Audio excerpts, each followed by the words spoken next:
नमस्कार, सेहत से जुड़े हमारे खास कार्यक्रम हेल्थ गुरु में स्वागत है आप सभी का। मैं हूं आपके साथ ज्योति सिंह। आज विश्व ब्रेन ट्यूमर दिवस है। पूरे विश्व में पिछले 20 सालों से 8 जून को वर्ल्ड ब्रेन ट्यूमर डे के तौर पर मनाया जा रहा है, जिसका उद्देश्य है लोगों को ब्रेन ट्यूमर के प्रति जागरूक करना। तो ब्रेन ट्यूमर क्या है, कैसे होता है, किन्हें इसका खतरा ज्यादा होता है, इसके क्या लक्षण होते हैं और इसके बचाव कैसे किए जा सकते हैं, इस महत्वपूर्ण विषय पर आज हम चर्चा करेंगे। शुरू करते हैं अपना खास कार्यक्रम हेल्थ गुरु।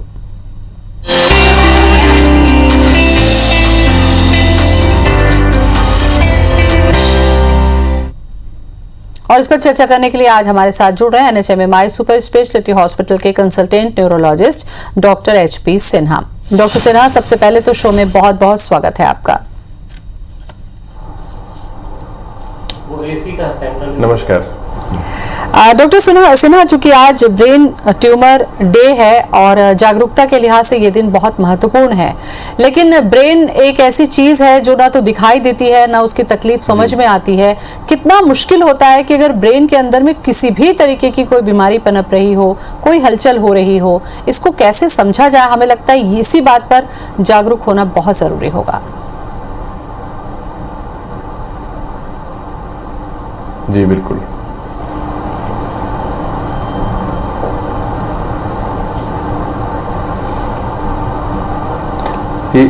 हेलो, बोले सर।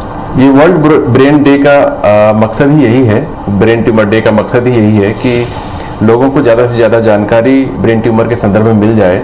क्योंकि बहुत बार की, जैसा आपने बताया कि ब्रेन के अंदर की चीज़ें दिखाई नहीं पड़ती बाहर से, तो एक दो लक्षणों के आधार पर ही ब्रेन ट्यूमर की डायग्नोसिस डॉक्टर को भी बनानी होती है और मरीज को भी इसके लिए जागरूक होना होता है। इसी मकसद से ही हर साल वर्ल्ड ब्रेन ट्यूमर डे मनाया जाता है, ताकि लोग ज़्यादा से ज़्यादा इस बीमारी के प्रति जागरूक हों। बिल्कुल।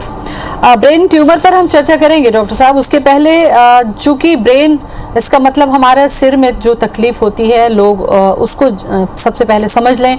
कई बार ये होता है कि सिर में बहुत तेज दर्द हो रहा है आपको, या लगातार सिर में दर्द हो रहा है, सिर के किसी एक हिस्से में दर्द हो रहा है। ऐसे कौन से लक्षण होते हैं जो सामान्य तौर पर किसी गंभीर बीमारी का इशारा करते हैं?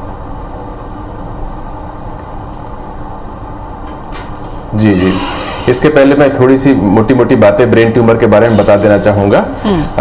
ट्यूमर का मतलब होता है, लैटिन भाषा का ये शब्द है जिसका मतलब होता है स्वेलिंग या गांठ। कहीं पर भी एक गांठ हो जाती है, हम उसे ट्यूमर कहते हैं। तो ब्रेन ट्यूमर का मतलब हुआ ब्रेन के अंदर बनने वाला ट्यूमर या गांठ। तो ब्रेन के अंदर कोई भी चीज जो रहती है वो ट्यूमर बना सकती है। जैसे कि ब्रेन के ऊपर की बाहरी कवर होती है, जिसे हम मेनिंजस कहते हैं, उससे भी ट्यूमर बन सकता है। ब्रेन के अंदर जो पेरेन्काइमा है, जो सेल्स होते हैं उसकी वजह से भी ट्यूमर हो सकता है। और ब्रेन के अंदर जो खून की नसें होती है, वहां से भी ट्यूमर बन सकता है। मुख्यतः ब्रेन के जो ट्यूमर होते हैं वो 2 तरह के होते हैं। ज्यादातर जो ट्यूमर ब्रेन में होते हैं वो शरीर के किसी दूसरे हिस्से से ब्रेन में खून के जरिए पहुंचते हैं, उनकी तादाद ज्यादा होती है। और जो प्राइमरी ब्रेन ट्यूमर है, जो वहीं पर बनते हैं, उनकी संख्या कम होती है, लेकिन वो भी तरह तरह के सिम्टम देकर मरीज को परेशान कर सकते हैं। जो प्राइमरी ब्रेन ट्यूमर है उसमें भी 2 तरह के ट्यूमर होते हैं जो ब्रेन में खुद बनते हैं।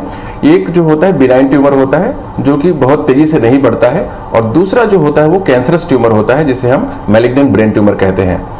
तो इसके जो मुख्य लक्षण होते हैं, जो ट्यूमर के प्रकार पर निर्भर नहीं करते हैं, वो मुख्यतः होते हैं सिर दर्द। और ऐसा सिर दर्द जो अचानक ही तीव्रता में बढ़ गया हो और रात को मरीज को नींद से उठा देता हो, या सुबह उठने पर बहुत तेज होता हो, और जो दवाई देने पर थोड़ा राहत, जो थोड़ा ठीक हो जाता हो, लेकिन फिर से बढ़ जाता हो, तो ऐसा सिर दर्द जो है ब्रेन ट्यूमर का संकेत हो सकता है। और ऐसा सिर दर्द जो खासकर वोमिटिंग के बाद, उल्टी के बाद थोड़ा ठीक हो जाता हो, वो भी ब्रेन ट्यूमर का संकेत हो सकता है। इसके अलावा अगर सिरदर्द के साथ ज्यादा उल्टी आती हो, खासकर सुबह सुबह उल्टी आती हो, तो समझना चाहिए कि ये भी शायद ब्रेन ट्यूमर का लक्षण हो सकता है। इसके अलावा मिर्गी जैसे लक्षण आए, किसी को झटके आए, खासकर ऐसा मिर्गी जो एक शरीर के हिस्से से शुरू होकर पूरे शरीर में फैलता हो, तो वह भी ब्रेन ट्यूमर का लक्षण हो सकता है। इसके अलावा ब्रेन ट्यूमर कहाँ पर हुआ है, ब्रेन के किस हिस्से पर हुआ है, उस पर निर्भर करेगा कि कैसे लक्षण आएंगे। अगर ब्रेन के सामने वाले हिस्से में, जिसे हम फ्रंटल लोब कहते हैं, वहां आसपास कहीं ट्यूमर है, तो मरीज के स्वभाव में, व्यवहार में परिवर्तन आ जाता है। कुछ मरीज बहुत डल हो जाते हैं, डिप्रेस से हो जाते हैं, और कुछ मरीज बड़े अग्रेसिव हो जाते हैं। तो तो ये लक्षण फ्रंटल लोब ट्यूमर्स में, सामने वाले ट्यूमर्स में हो सकते हैं। अगर ब्रेन का ट्यूमर दिमाग के बाएं साइड में है तो उसकी वजह से राइट साइड में लकवे का असर आ सकता है, झुंझुनी आ सकती है, सुनपन हो सकता है और बोलने समझने में अड़चन हो सकती है। वैसे ही अगर ब्रेन ट्यूमर पिछले हिस्से में हो रहा हो, ऑक्सीपिटल लोब में, तो मरीज की नजर में परिवर्तन आ सकता है, कम हो सकती है, धुंधली हो सकती है। और निचले हिस्से में अगर हुआ तो हो सकता है मरीज को डबल दिखाई पड़े। ऐसे लक्षण जो है इस तरह से ब्रेन ट्यूमर के लोकेशन के हिसाब से अलग अलग होते हैं। बिल्कुल डॉक्टर सिन्हा, काफी विस्तार से आपने लक्षण को बताया, लेकिन एक सामान्य चीज जो आजकल बहुत ज्यादा सुनने को मिलती है वो है माइग्रेन या सिर में दर्द, असहनीय दर्द। और माइग्रेन में भी बिल्कुल वैसा ही होता है जैसा कि आपने बताया कि माइग्रेन अगर बहुत तेज आपको हो रहा है तो वोमिट के बाद थोड़ा सा रिलैक्स होता है। तो क्या इसको माइग्रेन समझकर ही इलाज कराना कई बार खतरनाक हो सकता है कि हम समझ रहे हैं माइग्रेन है और ये ट्यूमर हो, तो क्या ये खतरा बढ़ सकता है? बिल्कुल मैडम, बहुत ही एग्जैक्टली बहुत ही सही सवाल आपने पूछा है, क्योंकि माइग्रेन में भी वॉमिटिंग हो सकती है और होती है कई मरीजों में, सभी में नहीं होती है यद्यपि। तो इसे डिफरेंशिएट करने का तरीका ये है कि आपको 2-3 चीजें ध्यान में रखनी होंगी। माइग्रेन का जो दर्द होता है अधिकांश लोगों में एपिसोडिक होता है, मतलब आता जाता रहता है अधिकांश लोगों में, और पहले से ही मरीज को पता होता है कि ये हेडेक जो है मेरा माइग्रेन वाला हेडेक है। और उसके कैरेक्टर में अगर अचानक चेंज आ जाए, जो हेडेक एपिसोडिक था, बीच बीच में हो रहा था, वो अचानक लगातार होने लग जाए, तो जिस मरीज को माइग्रेन है उसे भी इस चीज पे डाउट करना चाहिए कि ये शायद मेरा माइग्रेन का हेडेक नहीं है और मुझे एक बार इवेलुएट कराना चाहिए। तो मैंने जैसे पहले बताया कि जो ब्रेन ट्यूमर का हेडेक है वो सुबह के वक्त और होता है खासकर, और रात को नींद से उठा देता है शुरुआती स्टेज में। बाद में तो ये दिन भर रहने लग जाता है, लेकिन शुरुआत में ऐसा होता है कि रात में ज्यादा होता है, सुबह ज्यादा होता है। जबकि माइग्रेन का हेडेक जो होता है यूजुअली नींद आने पर, सो जाने पर कम हो जाता है।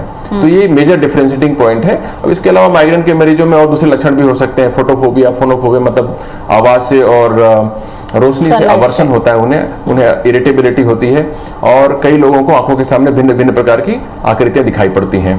ठीक है, जांच वाले पार्ट पर हम जाएंगे डॉक्टर साहब, लेकिन उसके पहले मैं ये जान लूं, और हमारे दर्शकों के लिहाज से भी जानना जरूरी है कि किस उम्र में ये हो सकता है और किन लोगों को इसका खतरा ज्यादा होता है। क्या इसके पीछे भी कोई कारण होता है कि ट्यूमर बन रहा है शरीर में?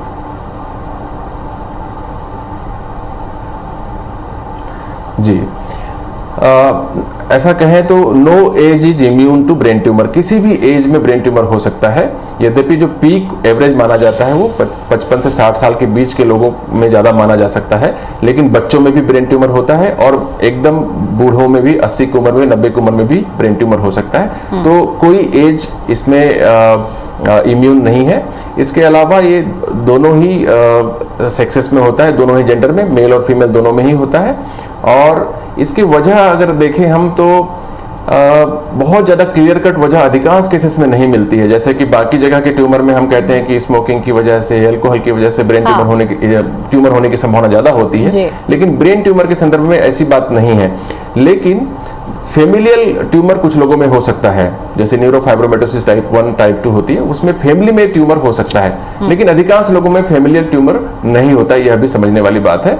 दूसरा, जैसे बचपन में किसी को रेडिएशन की थेरेपी मिली हो किसी वजह से भी, ट्यूमर की वजह से, किसी वजह से, तो बढ़ने पर उम्र बढ़ने के साथ में दोबारा ट्यूमर होने की संभावना थोड़ी बढ़ जाती है।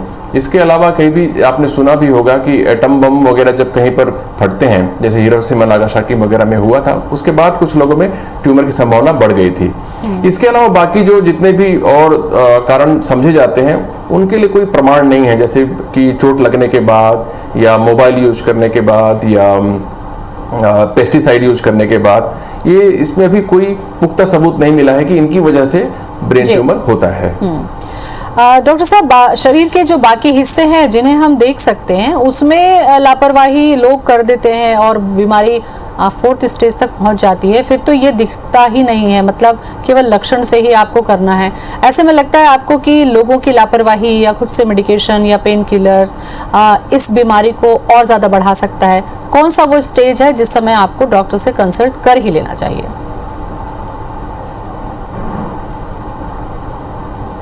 जी बिल्कुल, ये बात सच है कि जो मामूली सिर दर्द है वो ज़्यादातर लोगों को होता है, ब्रेन ट्यूमर कम लोगों को होता है। लेकिन ब्रेन ट्यूमर चूंकि सीरियस इशू है, इसलिए शुरुआती स्टेज में अगर इसकी डायग्नोसिस बन जाती है तो क्योर होने की संभावना ग्रेड 1 वाले ट्यूमर्स में काफ़ी ज़्यादा होती है। तो अगर किसी को लगातार सिर दर्द रह रहा है जो सामान्य दवाइयों से ठीक नहीं हो रहा है, तो ऐसे व्यक्ति को सचेत हो जाना चाहिए कि कहीं ये किसी सीरियस गंभीर बीमारी का संकेत तो नहीं है जिसमें कि ब्रेन ट्यूमर इंपॉर्टेंट है। तो जब भी कोई परसिस्टेंट हेडेक बना हुआ है तो फिर आदमी को सतर्क हो जाना चाहिए और एक उचित डॉक्टर की सलाह लेनी चाहिए, सीटी स्कैन या एमआरआई करवा लेना चाहिए। डॉक्टर साहब, जब आप तक पहुंचते हैं मरीज या कोई भी पेशेंट जब पहुंचता है न्यूरोलॉजिस्ट के पास पहुंचने से पहले, वो कई जगह इलाज कराने के बाद जब उनको लगता है कि नहीं अब जाना चाहिए, तब तक बीमारी शायद बढ़ जाती है। आपको लगता है कि अगर इस तरीके के सिम्टम्स आ रहे हैं तो क्या ऐसी कोई जांच है जिससे खुद ही एक कंफर्म किया जा सके या आपको कंसल्टेंट से कंसल्ट करना ही चाहिए?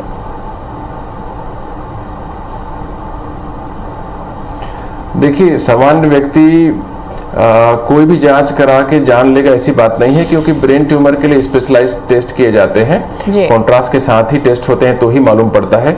कई बार की मिस हो जाती है, सिंपल प्लेन एमआरआई या सीटी स्कैन करते हैं तो इसलिए अपने हिसाब से कोई जांच ना कराएं, किसी डॉक्टर की सलाह ले लें और उसके बाद ही जांच करवाएं।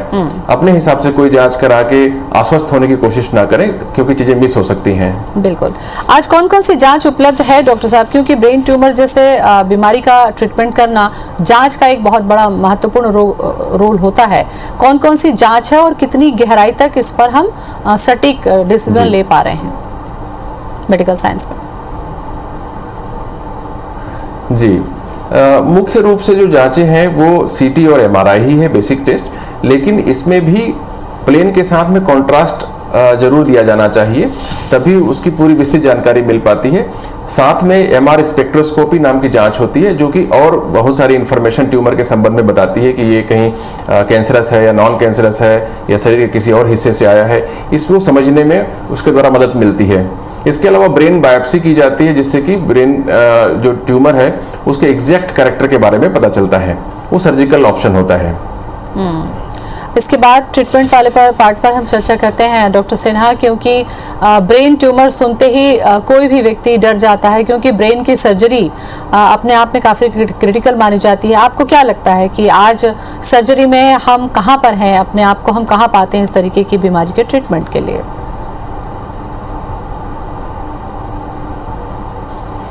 देखिए, ब्रेन ट्यूमर के ग्रेड्स होते हैं, ग्रेड 1, ग्रेड 2, ग्रेड 3, ग्रेड 4। तो ग्रेड के हिसाब से ट्रीटमेंट तय होता है। हमारे पास 4-5 ऑप्शन है ट्रीटमेंट के। कुछ बीमारियां होती हैं जिसमें कि बहुत कुछ करने को नहीं होता, या शुरुआती स्टेज में हम कुछ दवाइयां दे के उसके सूजन को कम करते हैं, उसमें स्टेरॉइड्स बहुत महत्वपूर्ण है। और इसके अलावा एंटी एपिलेप्टिक्स मतलब दौरा रोकने वाली दवाइयां अधिकांश मरीजों में यूज करनी पड़ती हैं, क्योंकि ट्यूमर की वजह से दौरे आने की संभावना काफ़ी बढ़ जाती है, बेहोशी के दौरे, मिर्गी के दौरे। तो इसके अलावा जो है मुख्य जो आधार हैं ट्रीटमेंट के, उसमें है सर्जरी। दूसरा है रेडियो सर्जरी, जिसमें कि बहुत ज़्यादा हाई इंटेंसिटी रेडिएशन देकर ट्यूमर को गलाने की या खत्म करने की कोशिश की जाती है। तीसरा है जो कन्वेंशनल रेडिएशन थेरेपी है, जिसमें बिजली की सिकाई कहते हैं जो लोग कॉमन बोलचाल की भाषा में, तो वो एक उपाय है। और उसके बाद होता है कीमोथेरेपी। कीमोथेरेपी में कुछ गोलियां दी जाती हैं। यद्यपि अन्य बीमारियों की तरह कीमोथेरेपी बहुत ज़्यादा उपलब्ध नहीं है ट्यूमर के, ब्रेन ट्यूमर के संदर्भ में, लेकिन कुछ बीमारियों में इसका अच्छा योगदान है। तो ग्रेड 1 ट्यूमर अगर है तो उसमें, और वो एक्सेसिबल एरिया में है, जो आसानी से पहुंच में है ब्रेन के, तो उसमें ऑपरेशन का बहुत अच्छा रिजल्ट आता है और क्योर हो जाता है बहुत सारे केसेस में। तो ग्रेड 1 स्थिति में अगर कोई ट्यूमर मिलता है तो उसमें आउटकम बहुत अच्छा होता है। ग्रेड 2 में भी हम देखते हैं कि अगर सही समय पर मरीज आ जाता है और आसानी से पहुंच वाली एरिया में है ब्रेन के, तो उसमें भी बहुत अच्छा आउटकम मिलता है।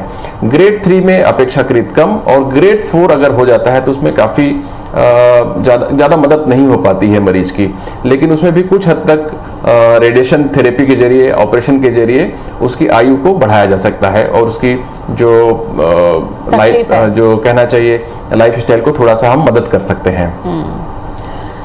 डॉक्टर साहब, ये जो ट्रीटमेंट है, क्या ये ज़रूरी है कि ब्रेन में जो ट्यूमर है वो कैंसरस ही होगा, और अगर कैंसरस होगा तो इन स्टेप में गुजरना पड़ेगा ट्रीटमेंट के, या अगर दूसरा ट्यूमर है तो केवल उसकी सर्जरी से वो ठीक हो जाएगा, उसके लिए कुछ और की ज़रूरत नहीं पड़ेगी? इसका जवाब मैं आपसे पूछना चाहा था कि कैंसरस और नॉन कैंसरस ट्यूमर दोनों ही होते हैं, या हर जो ट्यूमर है वो कैंसरस ही होता है?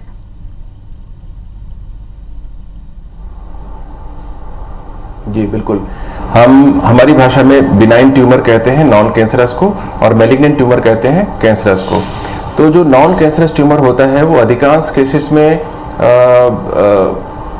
क्योर हो जाता है। अगर पूरी तरह सर्जिकली रिसेक्ट हो गया, तो सर्जरी से पूरी तरह निकल गया तो क्योर हो जाता है।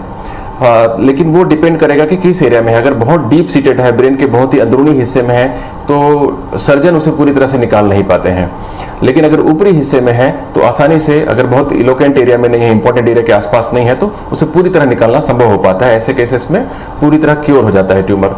अच्छा, इसके अलावा ये भी जानना जरूरी है कि कुछ बिनाइन ट्यूमर्स होते हैं वो बहुत स्लोली ग्रो करते हैं और बहुत छोटी आकृति के होते हैं, तो उनके लिए परेशान होने की जरूरत नहीं होती है। उसे हम केवल ऑब्जर्व करते रहते हैं, साल में 1 या 2 साल में एक बार हम MRI या CT करके देखते रहते हैं उसके साइज को, और अगर मरीज को कोई सिम्टम्स आते हैं तभी उसको हम ऑपरेट करते हैं। अदरवाइज हम उसे यूं ही छोड़ देते हैं। खासकर जैसे कोई 75 साल की उम्र में डिटेक्ट हो रहा है तो उसे ऑपरेट करने की आवश्यकता नहीं रह जाती है अगर बहुत सिम्टम्स ना हो तो। और जो कैंसरस ट्यूमर्स हैं उन पर लागू होती, जो मैंने पहले बातें बताई कि इसमें सर्जरी के साथ में रेडिएशन थेरेपी या रेडियो सर्जरी या कीमोथेरेपी की जरूरत पड़ेगी, वो जरूरत पड़ती है। अदरवाइज बिनाइन ट्यूमर्स में अधिकांशतः सर्जरी से बात बन जाती है। कैंसरस जो ट्यूमर है डॉक्टर साहब, और क्योंकि ये कहा जाता है कि कैंसर का भी अपना एक स्टेज होता है जैसा कि आपने भी बताया, तो इसमें सर्जरी के बाद जो रेडिएशन है वो फिर किस तरीके से काम करता है?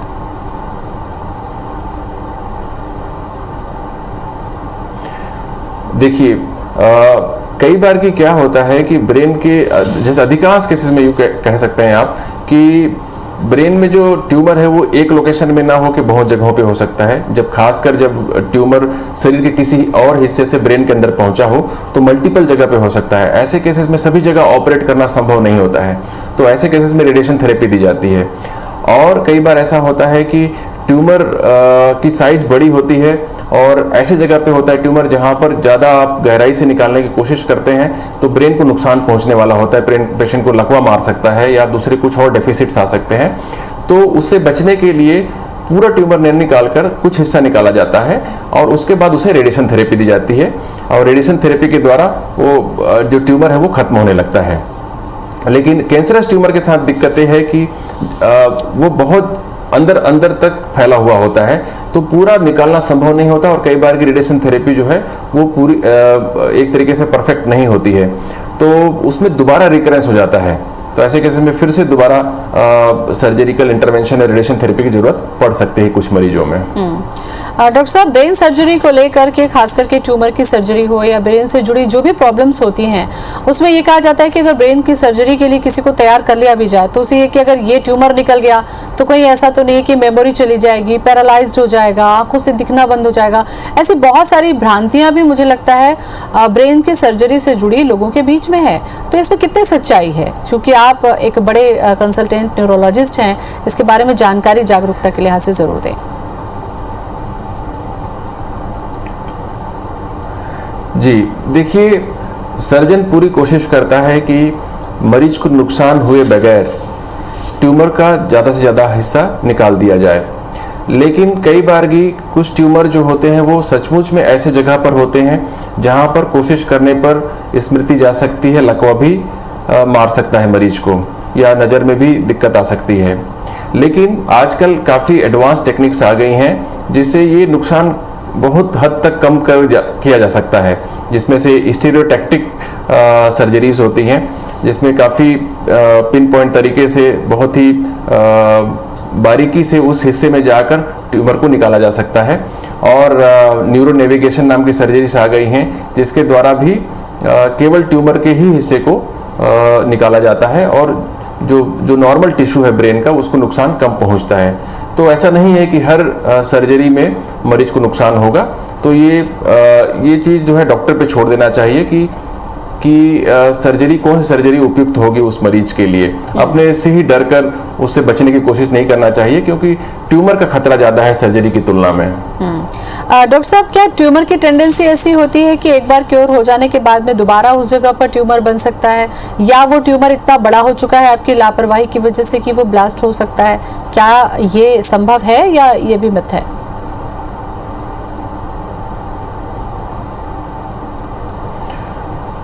बिल्कुल ठीक प्रश्न है ये।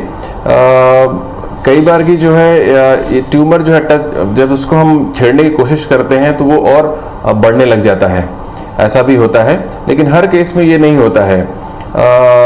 और सारे ट्यूमर्स जो है वो प्राणघातक होंगे यह भी जरूरी नहीं है। शुरुआती स्टेज में अगर सर्जरी हो जाती है तो क्योर हो जाता है, और खासकर ग्रेड 1 ट्यूमर हो तो मेरे हिसाब से अगर सर्जरी के लिए ऑफर किया जा रहा है आपको कि ये सर्जरी करने से काफ़ी हद तक ठीक हो सकता है तो जरूर सर्जरी करवा लेनी चाहिए। जी, सर्जरी के बाद कोई सावधानी रखने की या किस तरीके से फॉलोअप ट्रीटमेंट होता है? क्या कुछ खास सावधानी रखनी पड़ती है जो ब्रेन की सर्जरी वाले पेशेंट होते हैं उनको?